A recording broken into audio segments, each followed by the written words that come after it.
spreading like wildfire. Young people battling police in the streets. France declares a state of emergency and tries to figure out what went wrong. On News and Review today, French riots, nights of rage and fire.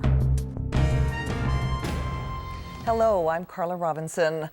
Liberty, equality, fraternity. That's France's motto. It has always seen itself as a model of tolerance, a place where everyone is free and equal. But France was really hiding an ugly secret, one which erupted in Paris and burst onto the world's headlines. It left many asking whether the motto was nothing more than a myth. CBC reporter Michel Cormier is based in Paris. It's a scene reminiscent of the Palestinian Intifada. Only, this is not the West Bank, it's Paris. Masked teenagers throwing stones at the police, who respond with tear gas and arrest. Such is the anger in these poor Paris suburbs that the police can't seem to contain the violence. Hundreds of cars have been burned, schools torched. Et voilà ce qui reste de l'agence. Businesses, such as this car rental agency, completely destroyed. The rioting started when two teenage boys were electrocuted after they scaled the wall of this power station.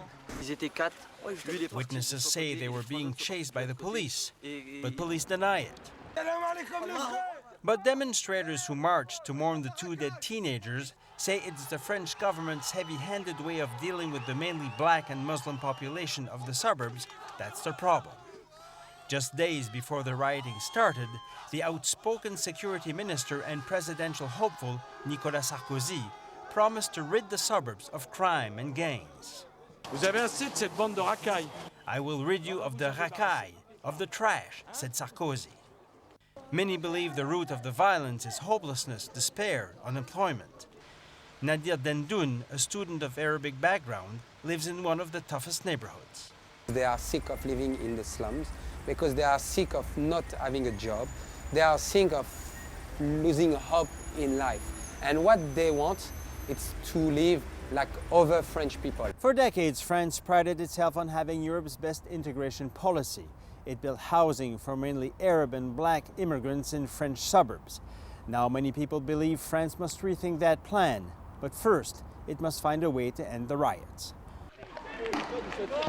The government responded with a show of force. More police on the streets, including the crack Republican Guard, helicopters and searchlights in the sky, and special emergency measures, including curfews. But by now, the unrest was spreading beyond Paris, spreading like a shockwave, is how one French official described it. France was absolutely staggered. Where had this come from? How long had it been stewing? What was really fueling it? At first, the government blamed organized gangs. Even rappers were accused of inciting the violence. Correspondent Don Murray went into Paris's troubled neighborhoods to try to find out what was really going on.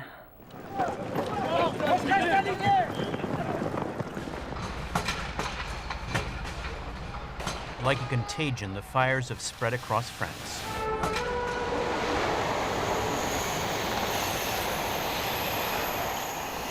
They started here, in Paris's poor and battered suburbs. They are often little more than outposts around train stations, disgorging the lucky ones coming home from work elsewhere. Battered by nights of violence, the local mayor and local parents organize a demonstration of their own, trying to persuade their children to turn from fire and vandalism. A teacher can't convince Mehdi. He believes the violence is a reply to years of official scorn heaped on the young here. Ils croient qu'on est des terroristes, qu'on est en guerre d'Algérie. Alors qu'on demande simplement, on essaie de ramener les gens vers nous.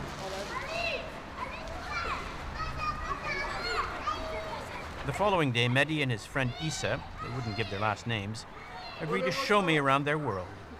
Like all their friends, they're the sons of Arabs and black Africans. None has steady work. Around the corner, a dozen cars were torched. Mehdi was arrested by the police during the riots, but released. The area where they live, they describe as a ghetto, a rat-infested slum, often without heat in winter. The riots, they say, were inevitable. Et la violence, elle a toujours été la parole du pauvre. C'est comme ça, mais La minorité là, qui s'exprime comme ça, elle exprime au nom de tous parce qu'on n'a pas d'autres moyens. On n'a pas d'autres moyens. This sense of grievance is powerful and powerfully expressed, but it's not universally accepted in the banlieue, the belt of poor neighborhoods that ring Paris. Many young women, for example, have a quite different point of view. La Courneuve is another bleak neighborhood just down the road. In its midst is the Second Chance School. It's a community project helping school dropouts to return to their studies on the way to finding work. 2/3 of the participants are young women like Silegundo and Fofana Kadiako. Both admit their brothers were involved in the riots and the arson. They think they were mad, destroying their neighbors' property and making the future more complicated for everyone. Même si ça n'est pas de stage, on nous demande, quelqu'un vient me voir, t'habites où à la Courneuve? Ah, la Courneuve, oh non, non. Non, pas la Courneuve, ah non. Ça va être plus difficile. Ouais, ça va être plus difficile. They wonder if many of the young men really want to break free of the cycle of poverty they're in. Les garçons, ils sont trop fiers d'eux. Parce que venir ici, on dirait pour eux, c'est un cauchemar. Et pour les filles, ils s'en sortent mieux en fait. Venir ici, pour eux, c'est facile, mais pour les garçons, non. If one thing unites the young men and women, it's a common loathing for this man. France's Interior Minister, Nicolas Sarkozy. He called the young rioters scum. Vous avez assez de cette bande de racailles.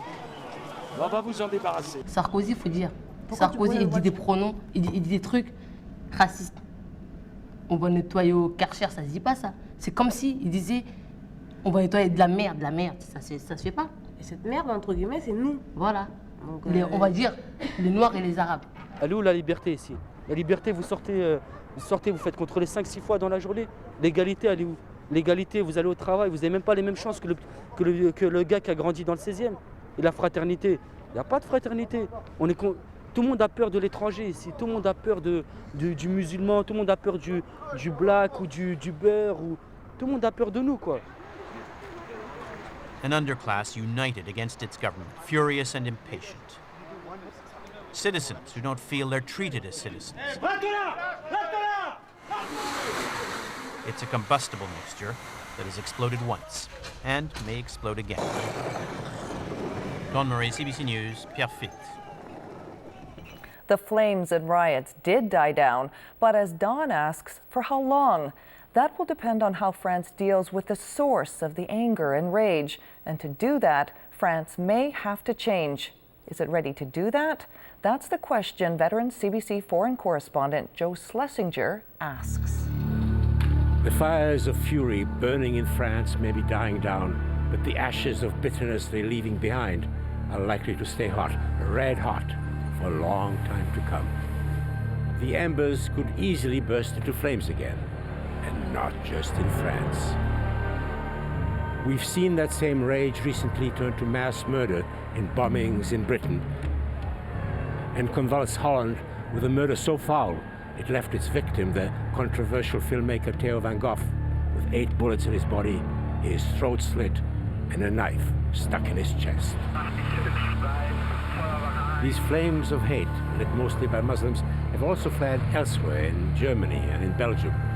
Paradoxically, though, it is the very perpetrators of these acts who may be the main victims of the anger gripping France.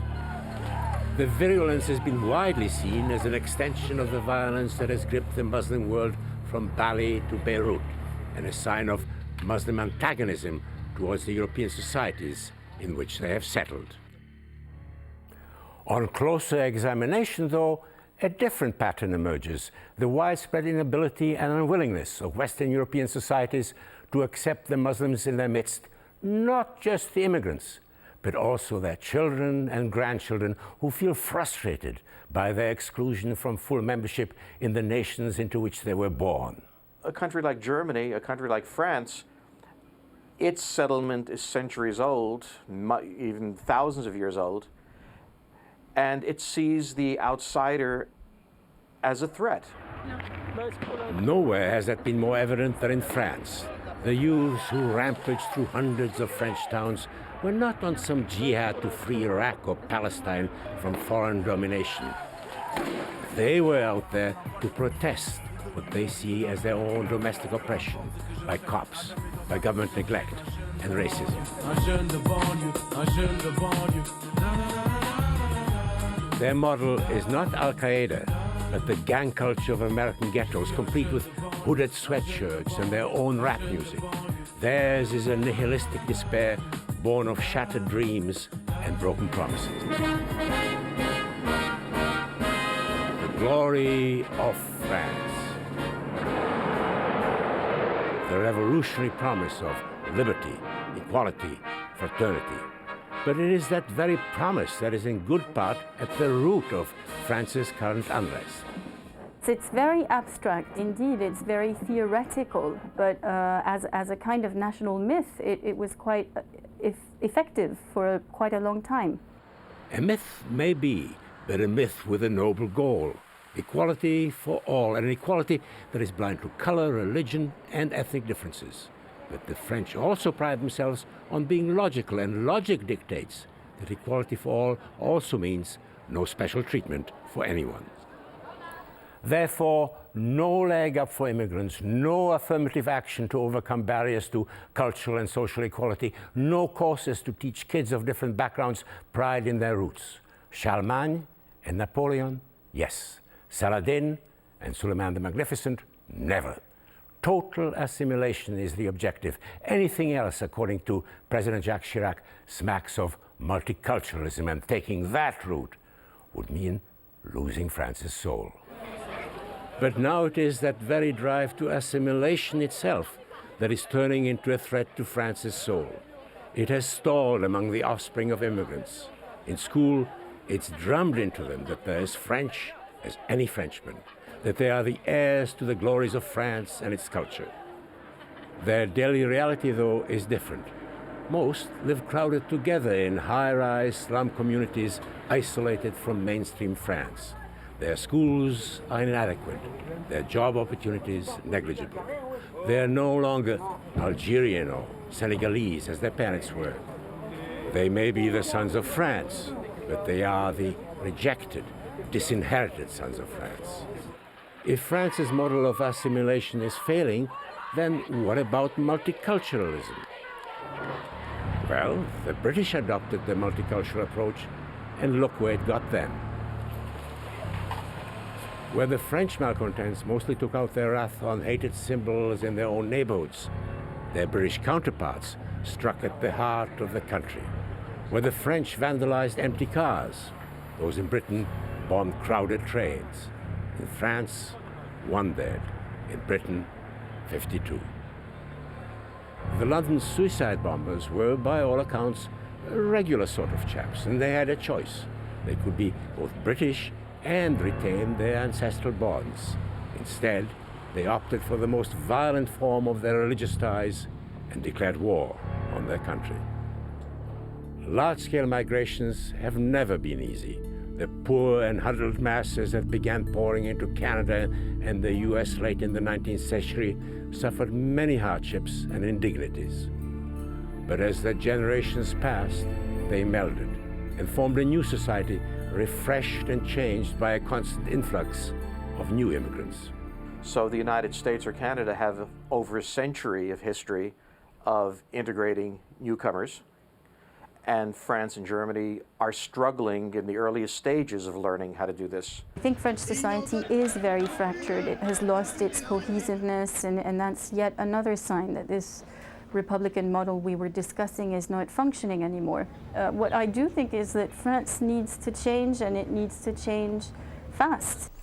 What goes for France also goes for the rest of Western Europe. The French, the Dutch, the Germans, and others will have to come to terms with the newcomers in their midst as much as the immigrants have to adapt to them. If they don't, the fire next time could turn into a conflagration that would turn Europe back into what it was half a century ago, before the immigrants came. A continent with a glorious past and an uncertain future. For CBC News, I'm Joe Schlesinger. There is already evidence that other countries have made the connection. Germany's government has announced new steps to integrate its immigrants. For its part, France is pursuing a two-prong approach: stiff fines for people convicted of discrimination and promises to improve job and education opportunities for young people. And that's News in Review. I'm Carla Robinson. Thanks for watching.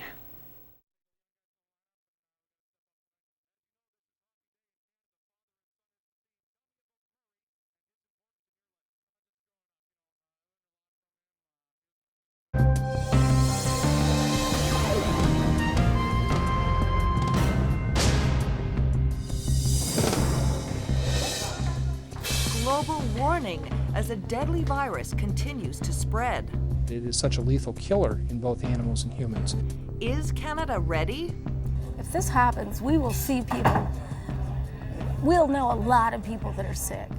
On News in Review today, avian flu preparing for a pandemic.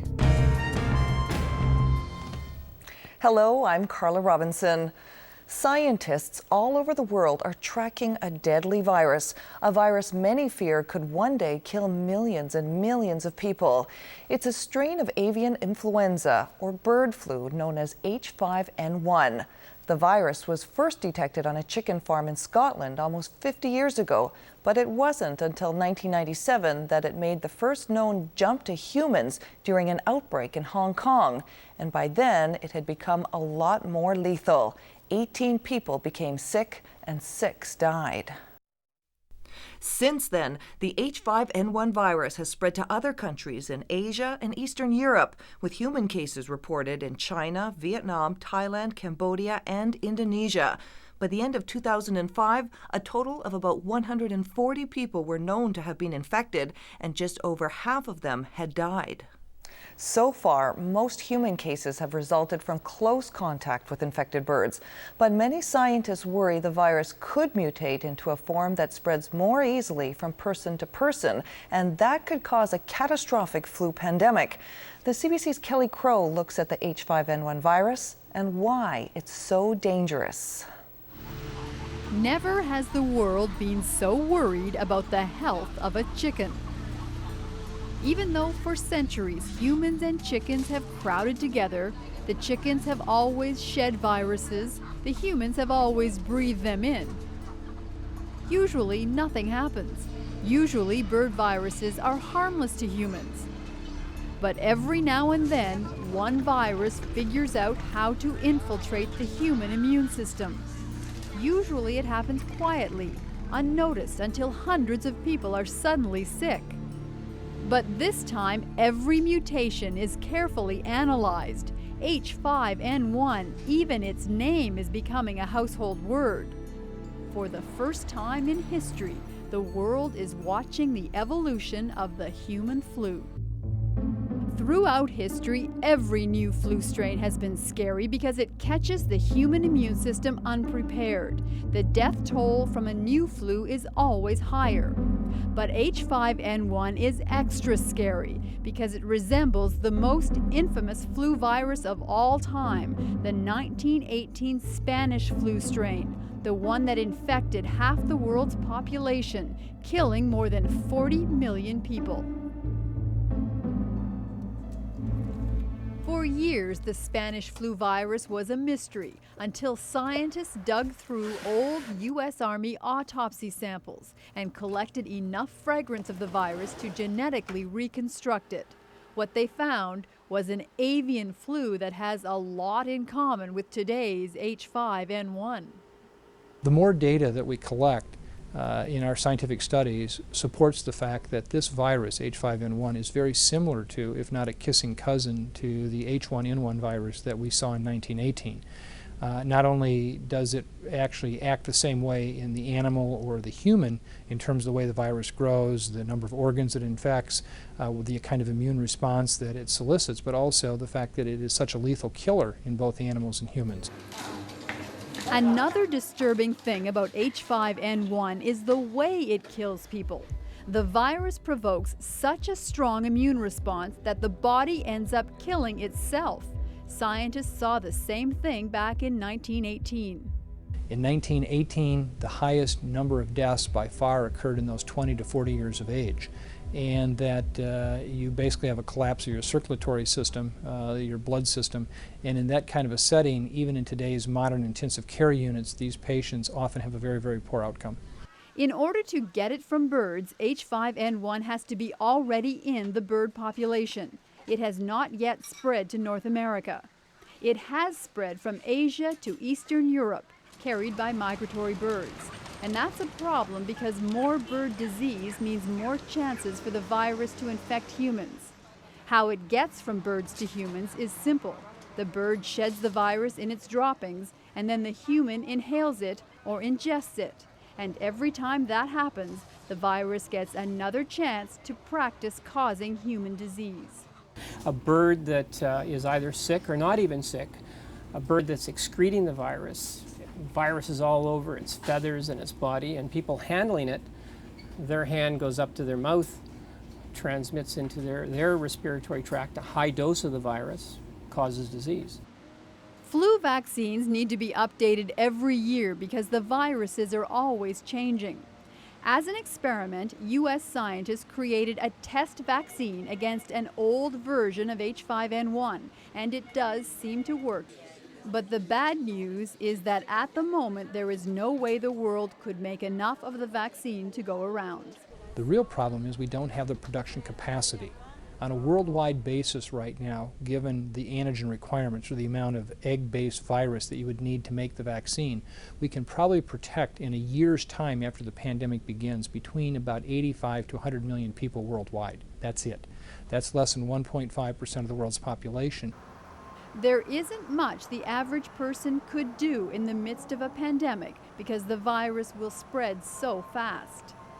There's not a lot that you can do once it happens. There's no question, though, that the old adage about washing your hands, using cough etiquette, staying home if you're sick, staying away from people who are sick, will decrease the likelihood for transmission. This is not an airborne disease, at least not principally an airborne disease. So there are ways that you can protect yourself. But things will be a long way from normal in the midst of a pandemic. In a worst-case scenario, 2 out of every 100 people will die. But that also means 98 out of every 100 people will survive, and somehow the economy will have to keep going. And that is something the experts say the world can plan for. We're going to have to figure out how do we get food to our people if we shut down the global transportation system. How will we get other drugs, the kind of drugs that we need every day in terms of cancer treatment, insulin for our diabetic patients, etc. How are we going to handle those who die? So the supplies are being stockpiled and the emergency plans are being written. The experts are being paid to worry. So for the average person, relax if you can. The point that I make is there are things to be worried about.